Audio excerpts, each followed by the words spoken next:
ஹாய்ங்க. முன்னாடி நாள் வச்ச மீன் குழம்பு கொஞ்சம் பேலன்ஸ் இருந்ததுனால அது கூட கொஞ்சமாக மீன் ஃப்ரை பண்ணிவிட்டு ரசம் வச்சுக்கலாம் அப்படின்னு சிம்பிளாக தான் பிளான் பண்ணியிருந்தேன்.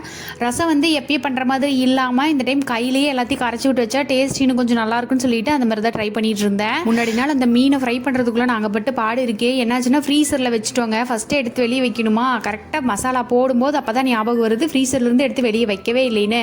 நம்ம அவசரத்துக்கு எடுத்து வெளியே வச்சோம்னா அது கூல் டவுன் ஆகுமா, அப்புறம் பேன் வச்சு ஹீட் பண்ணினோன்னா சீக்கிரமாக கூல் டவுன் ஆயிடும். அது ட்ரை பண்ணால் அதுலேருந்து ஒரு மாதிரி லிக்விடாக வெளியே வருது. ஐயோ சரிப்பட்டு வராதுன்ட்டு அப்புறம் டேப் வாட்டரில் காமிச்சு ஒரு வழியாக கூல் ஆயிடுச்சு. அதுக்கப்புறத்துலேருந்து கொஞ்சம் சீக்கிரமாகவே ஃப்ரீசர்லேருந்து வெளியே எடுத்து வச்சிடுறது. மீன் ஃப்ரை பண்ணுறதுக்கு மசாலா போடும்போதே அவர் சொன்னாருங்க, காரம் கொஞ்சம் கம்மியாக போடு அப்படின்னு.